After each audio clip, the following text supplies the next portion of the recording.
The Where Our Minds Wander podcast may contain sensitive content and explicit language. Listener discretion is advised.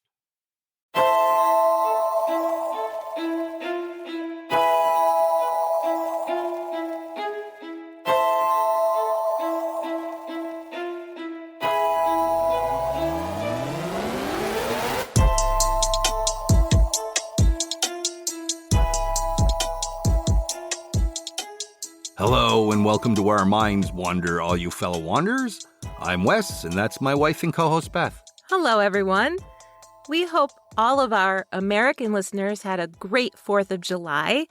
We enjoyed our town parade and fireworks as usual. It was kind of nice to sit out on the front porch and have a few drinks and watch the fireworks show. It was a lot of fun. And speaking of events, we just want to quickly say that we're excited about the Whitehall Sasquatch Festival. That's coming up in a few months, and Beth and I are going to be there. Yes, we are. It's on Saturday, September 30th in the lovely little town of Whitehall, New York. There will be a handful of Bigfoot experts there that are going to give talks that you can attend, and they'll have booths with foot casts and photographs, and there's a Bigfoot calling contest scheduled, as well as food and vendors like us. Yeah, and you can get some replicas of the cast that they have there, the Bigfoots. Those were so cool. They were really cool. And we went as visitors last year, and we had an awesome time. So we are excited to have our own booth this year. So keep that in mind. The 2023 Whitehall Sasquatch Festival on Saturday, September 30th. All right, I'm excited to get into tonight's stories, so let's just skip all the other usual housekeeping stuff that we do and just get into tonight's topics. That sounds good. All right, all you wanderers, sit back, get comfy, and let's see where Beth's taking us tonight. Capturing EVPs has become an expected staple of any paranormal research team. If you're going into an allegedly haunted location, you should hope and expect to catch some. And for amateur ghost hunters, it's the easiest and cheapest way to try and capture some sort of tangible proof that ghosts exist and that they can communicate. All it takes is a tiny handheld digital voice recorder, like the kind college students have been using for decades to record lectures in class. But it doesn't have to be a tiny DVR that catches EVPs. It can be any recording device, like a podcast studio or radio station booth. I mean, we've caught voices in our recording studio on my mic that we absolutely couldn't explain. Twice. Yeah, it was interesting to say the least. Yeah, so one time while we were recording an episode, you were talking and I was laughing and a third voice showed up on my mic. It said one word, which we couldn't decipher if it was a whoa or a don't, but there was definitely something there that we could not explain. And it was unnerving when it happened, but we ran through all different possibilities. I mean, first, we were alone in the house when we were recording, so it wasn't somebody in another room. And we thought, well, maybe we picked something up from outside that we didn't hear in real time while we were recording. Or, as a friend suggested, maybe we left a video open on one of our laptops, and even though they were both shut down and closed, somehow a random sound got picked up by my mic. Well, the thing is, we were sitting here in our podcast studio, and it's only you and I. And it's pretty well isolated. Not much sound gets through. And it was on my mic, which was... It's as though someone was leaning over your shoulders, just wanted to say a little something. Thank you for that, because you just gave me chills. Carry on. So I've been wondering for a while when the first EVPs were recorded and what the person was doing when it happened. So that's my topic tonight. What are EVPs and what is the history behind them? Well, in the simplest definition, EVPs, or electronic voice phenomenon, are sounds, like footsteps, knocking, banging, whistling, or growls, or clear voices saying single words to full phrases that are caught on tape. In the ghost hunting world, when someone is hoping to capture an EVP, they are either asking questions or sitting silently, and most of the time they only hear silence in response until they play back the recording. On the recording itself, they can hear their own voice, and then something responds that was inaudible in real time. They can sound male or female, adult or child. Their responses can have tones like anger or sadness. They can come across as clear, calm sentences or shouts so loud that they're distorted. In the paranormal world, there are 3 classes of EVPs. Class A are those EVPs that are so clear and so audible that absolutely everyone who hears it will instantly agree on what's being said. Class B are those that have a warping or undulating tone that makes them a little harder to understand.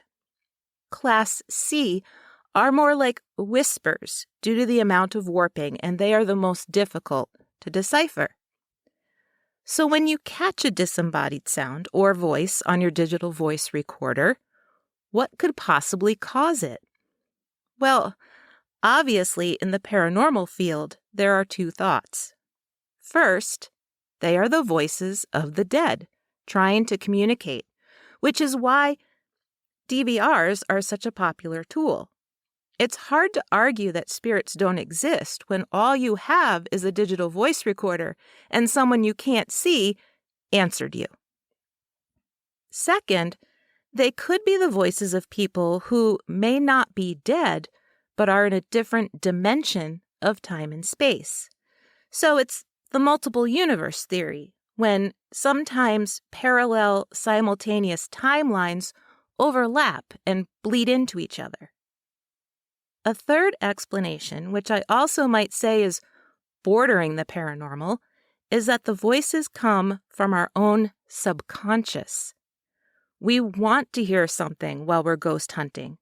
We probably even have preconceived notions about the lives of the people who lived in a location, or specific details about a place's history.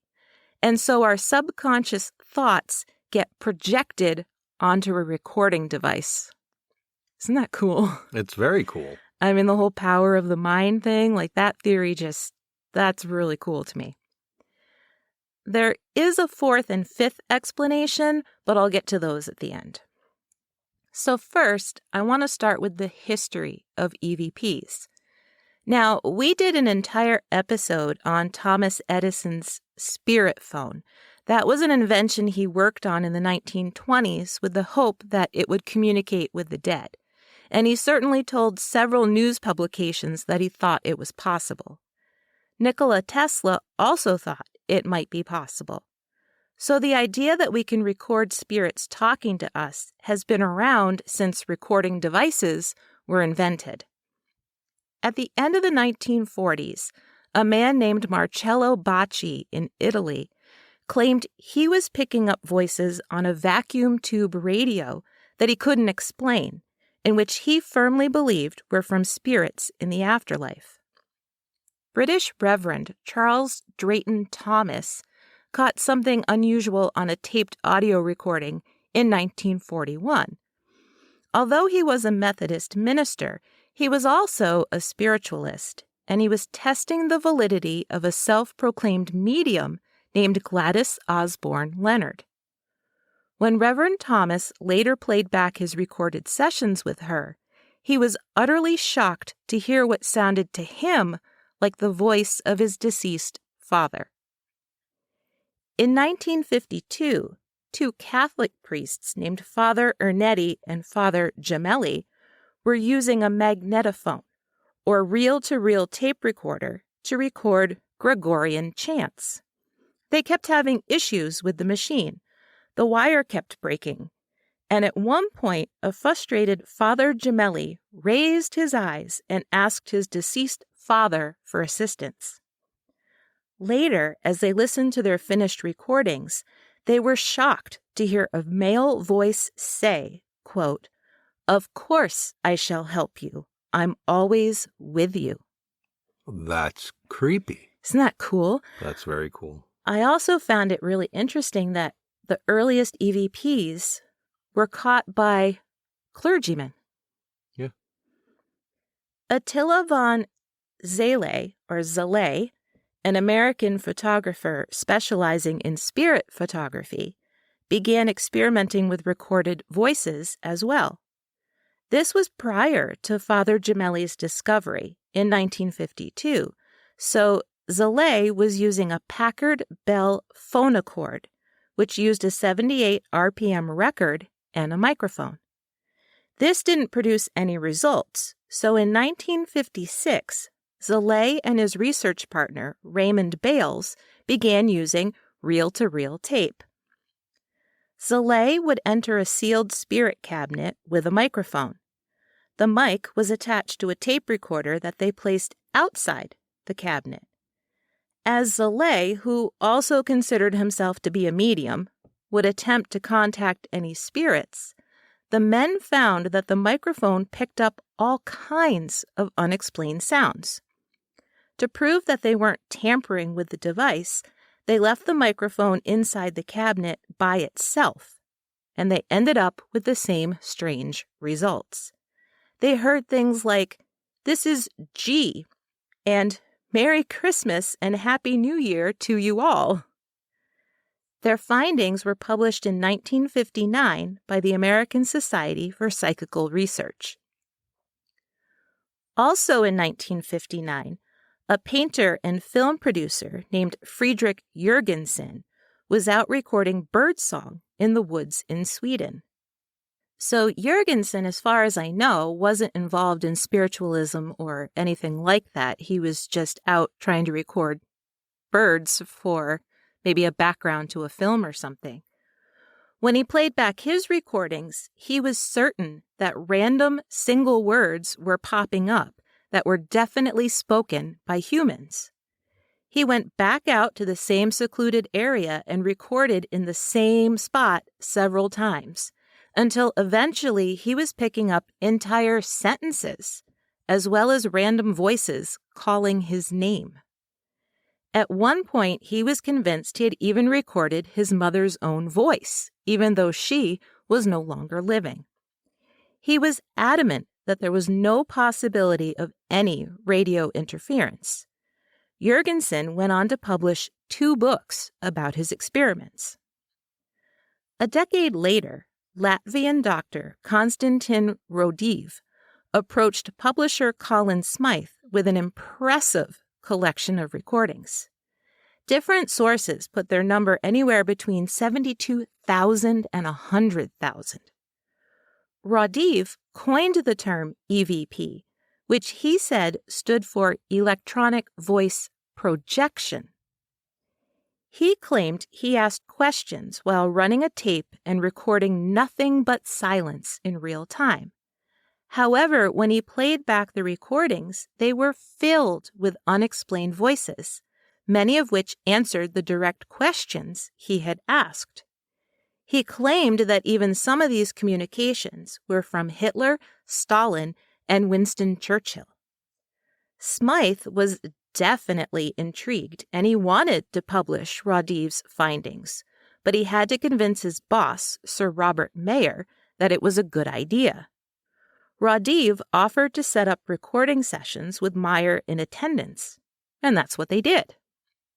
During one session, it became apparent that a voice speaking to them through EVP was of the great pianist Arthur Schnabel, and Lady Meyer, who just happened to know Schnabel in real life, was convinced. Sir Robert gave the go-ahead for Rodiv's book, Breakthrough, to be published. And with that, EVPs were introduced to the world. In subsequent years, inventors and paranormal enthusiasts have built on the idea, creating ghost boxes or spirit radios. These devices don't record audio like a simple digital voice recorder, though.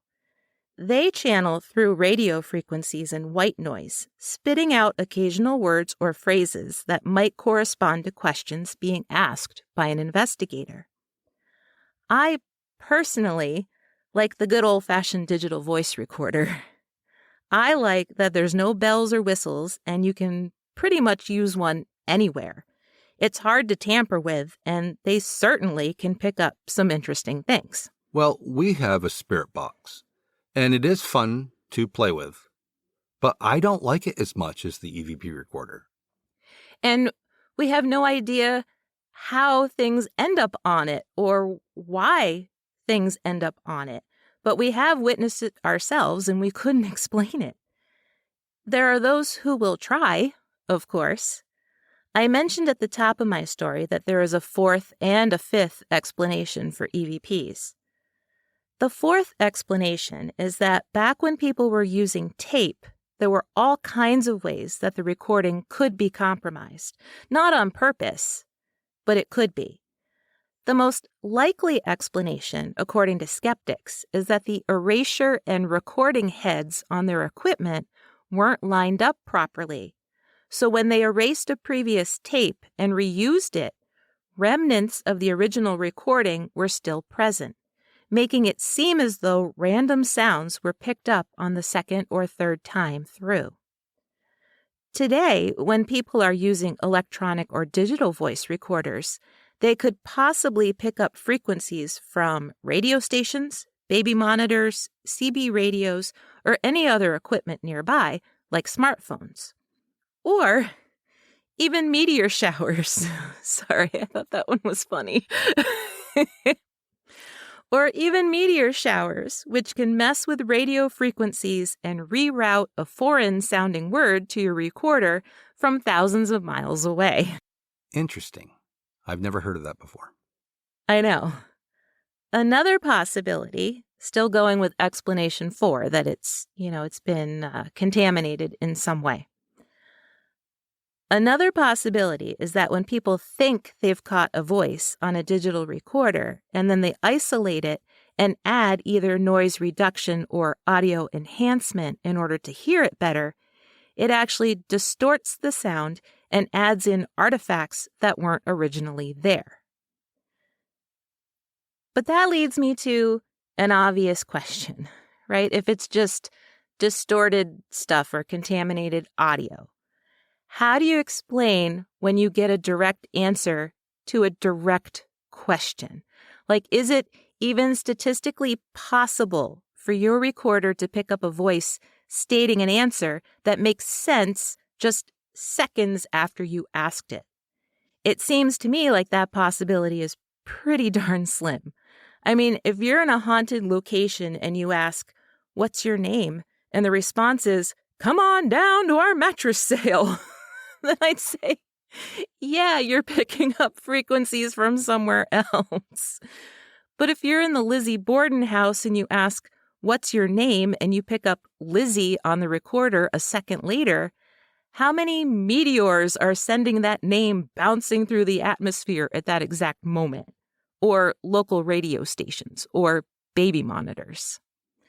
I think it could explain some EVPs, but not all of them. The fifth explanation is something called auditory pareidolia. We've mentioned pareidolia before. It's when humans see faces or human forms just by the way everyday objects are placed. Like, an example might be when people buy those huge, oversized eyelashes and put them on the front of their Volkswagen Bug so that it looks like the headlights are eyes, right? Or a simpler version might be when we teach children to look for animals in the shapes of clouds, or when the lights hit a stack of boxes in a garage just right and it casts a shadow that looks like there's a person standing there. That's pareidolia. Right, or when you see Jesus in your toast. Yeah. Yeah, I wasn't going to go with that example, but yeah. With auditory pareidolia, Our brains are trying to make sense of speech sounds and organize them into recognizable words. Or they might not even be speech. They might be the sing-song frequency of your refrigerator turning on. Skeptics argue that when we're in a location that we believe to be haunted and want to be haunted, and we want to communicate, we may falsely hear words where there is only sound. This might be the case when someone plays a Class B or C EVP and then asks you what you hear. You hear a completely different word or phrase than they think they heard. As your brain struggles to make sense of whatever the sound is, you cycle through all the things that are a close fit, and you settle on the one that makes the most auditory sense to you. And according to some experiments, this is much easier to do if the background of the recording is filled with white noise. There have been experiments where people have taken a sentence or a phrase and cut out certain words, replacing them with silence. People have a hard time filling in the possible missing words. But if they take the same sentence or phrase, cut out the exact same words, and add white noise to the background, people have a much easier time filling in the words. So I thought that was interesting. So here's my concluding thoughts about all of this. If there's ever a time in your life when you do catch an EVP on a recording device and you experience that unnerving initial sense of full body chills, try telling yourself it's nothing but a meteor shower. Oh my God, it's ridiculous. But then, once you've eliminated all of the possible explanations, ask yourself, what in the world did I just catch?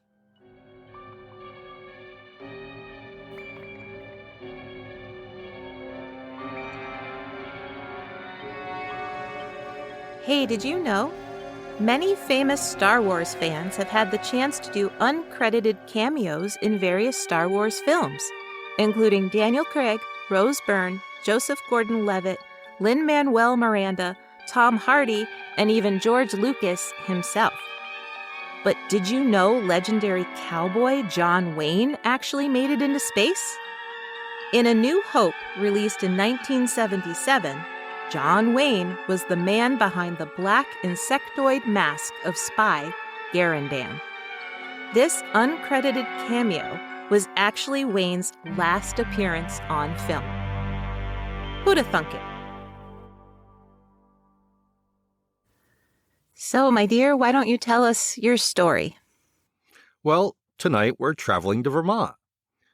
The idyllic farm town of New Haven is completely what you'd expect from a town in Vermont, and it has a central green that's surrounded by lovely homes and businesses. Settled in 1761, it was a lush farm area for hundreds of years. Today, it hosts the annual Addison County Fair and Field Days. Visitors can stroll around the village, and they can go to the Green Market, which has been in operation for 195 years. The population is about 1,800 people, and the town is home to several artisans, including cabinet makers. There are also 5 cemeteries, and one in particular, the Evergreen Cemetery on Town Hill Road, has one gravestone that has attracted curious tourists for quite a long time. What's so interesting about this gravestone? Well, it's because the grave marker belongs to Dr. Timothy Clark Smith, and it contains a window just in case Dr. Smith was buried alive. Now, this may sound a little disturbing, but for centuries, this was a practical fear. There is even a statistic out there that in the early 1900s, someone was accidentally buried alive every week. Holy crap. Throughout history, people have had some interesting ways to make sure a person was really dead. For example, in 1745, Richard Meade suggested that tobacco smoke enemas was a surefire way to resuscitate someone who may not have actually been deceased. Tobacco smoke enemas were used for all kinds of ailments, but suggesting it could wake the dead was a new idea. They would take a tube, insert it into the rectum of the recently deceased, then they would attach the tube to a fumigator, and the bellows were used to send tobacco smoke through the tube. So, what's funny about this is they were literally blowing smoke up someone's ass. Quite literally. Yeah, it's strange. Smoke enemas were easy to find. They were left along waterways just in case someone happened to need them. But the bellows weren't always there with the kids, so there were times that people had to use other means to blow the smoke. In 1746, a man used his own personal tobacco pipe by placing the stem of the pipe into the wife's rectum, and then he covered the bowl with his hands and began blowing into it. The attempt was a success. Now, I'm not making this up. As strange as it sounds, it really did happen. These enemas became so popular that a decade or so later, 2 doctors even made up a rhyme to help people remember how to do it properly. It goes like this: tobacco glister, breathe and bleed, keep warm and rub till you succeed, and spare no pain for what you do, may one day be repaid to you. Isn't that catchy?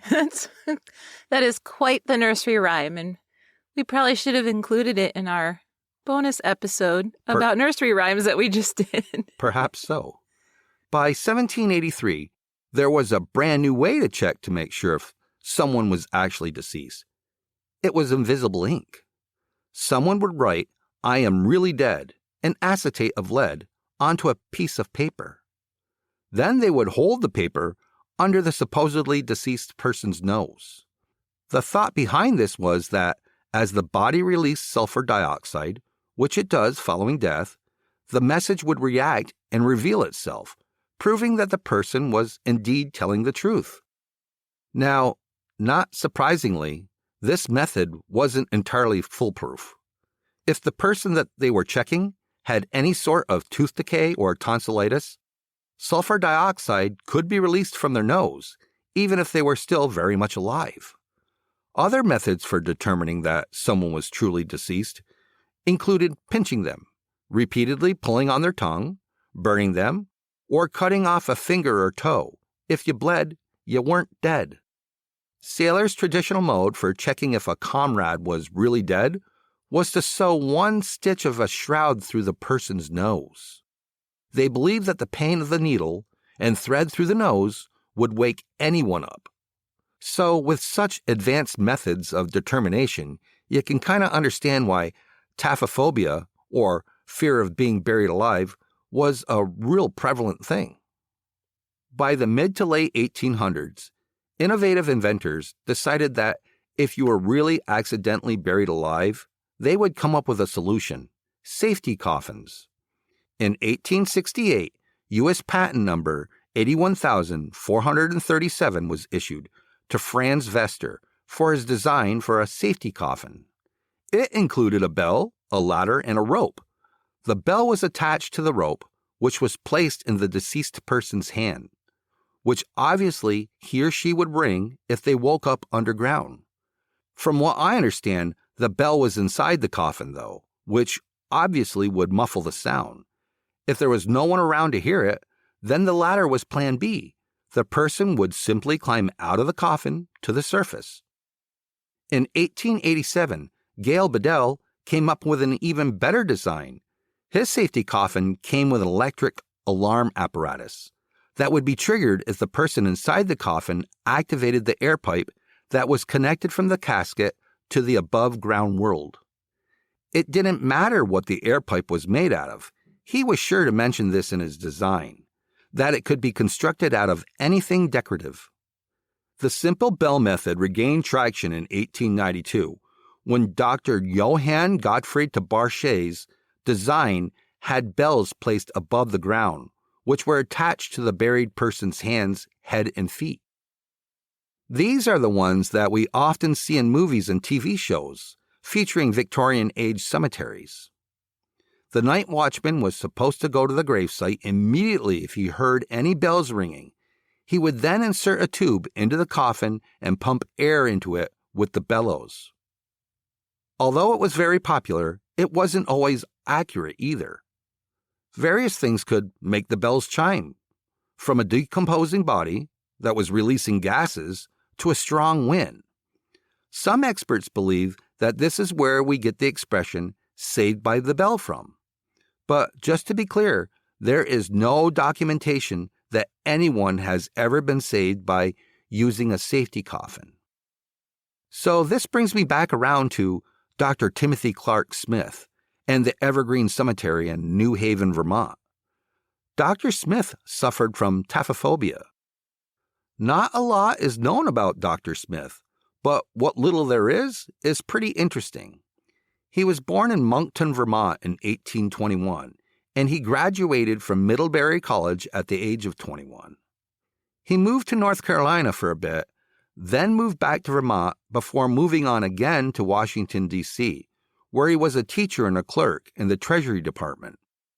In 1855, he received a medical degree from the University of New York City, and then he served as a staff surgeon for the Russian Army from 1856 to 1857.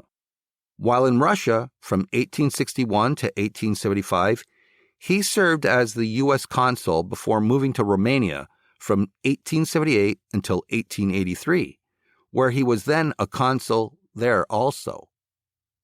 He also married an English Army surgeon's daughter while he was in Russia, and they had several children.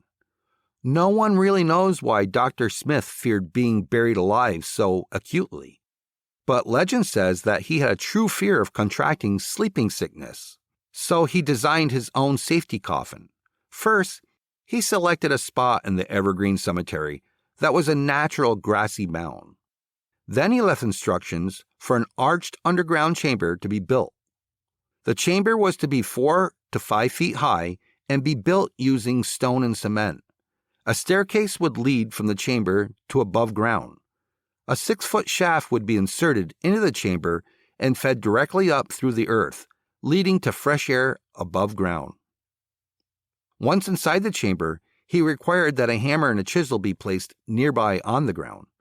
Finally, the unmarked stone placed on top of his chamber above ground would include a glass window that was perfectly lined up over his face so that anyone, including family members, could peer down on him to make sure he was still at peace. When Dr. Timothy Clark Smith passed away in 1893, his son Harrison T. Smith traveled from Iowa to New Haven to oversee the exact construction of his father's safety coffin. Up until the 1960s, anyone passing by Dr. Smith's unmarked grave could easily peer down through the glass window and still see him. His skeleton was clearly visible, as were the hammer and chisel that laid beside him. I think that's really kind of cool. I mean, they do that in Europe where they have the skeletons of saints and clergymen and stuff where you can see them. And I think it's really, really cool. But as a family member, I wouldn't want to be able to pass by and look down. It's quite eerie. Yeah. Quite a few New Haven children peered down on him as they rode their bikes through the cemetery. But ironically, the urban legend around New Haven is that one of his cemetery neighbors, Mary E. Hart, was actually buried alive and her ghost roams the cemetery in despair. Known as Midnight Mary, the star of the urban legend passed away in 1872, and her pink granite headstone reads, "At high noon, just from and about to renew her daily work, in her full strength of body and mind, Mary E. Hart, having fallen prostrate, remained unconscious until she died at midnight, October 15th, 1872, born December 16th, 1824. Now keep in mind, this is chalked up as an urban legend, but the story about Midnight Mary is that she had a stroke at the age of 48, and her family accidentally buried her alive. Midnight Mary came to her aunt in a dream, telling her what had happened. The aunt insisted that the family exhume Mary, and when they did, they found her nails bloodied from scratching and a petrified look on her face. So that's interesting to me. If there really is an entity there And if it is Mary E. Hart, I'm not sure why the narrative would be that she was buried alive. Dr. Timothy Clark Smith certainly wasn't, but to this day, it's still a terrifying possibility. According to CNN, in 2014, a 78-year-old Mississippi man named Walter Williams began kicking his legs inside his body bag just seconds before the embalming processes started. This year, there have been 2 cases of someone accidentally being declared dead when they were not. The first was a 66-year-old woman in Iowa who suffered from Alzheimer's. When the care facility she lived at found her unresponsive and checked her vitals, they declared her deceased. But when the body bag was unzipped, the poor woman was alert and gasping for air. She did pass away about 2 weeks later, and her family sued the facility for $10,000. And just recently, this past June, a 76-year-old Ecuadorian woman named Bella Montoya gave family members a massive scare when they could hear knocking coming from inside her coffin, about 5 hours into her wake. As the family approached the coffin, they could see the woman breathing heavily within her own shroud as she banged on the coffin. If you visit the Evergreen Cemetery in New Haven, Vermont today, you can definitely still see Dr. Smith's grave. However, since the 1960s, moisture and the age of the glass makes it so that you really can't see anything through it anymore. I noticed that in pictures, that it's like so bubbly and filled with stuff that you can only see a couple inches down. Oh, I mean, you kind of figure it would happen. Right. It's too bad they couldn't replace the old glass with new glass. Yeah. It's not that far away. We should go check it out sometime. That would be cool. I would like to see it just because I think it's interesting. I mean, maybe that makes me slightly morbid, but I don't know. I just think it's interesting. I found them unnerving in Europe when you would look in on they'd have the caskets with the glass fronts and you could see the skeleton that was very ornately dressed, like laying in there. It was a little unnerving, but it was interesting at the same time. It's no different than mummies, I guess. No, and it's not anything I've ever seen in person, so whether or not I could look down and see his body, I'd still like to go check it out. And if any of you are curious, you can go check out our Facebook page, and Beth will post some photos there.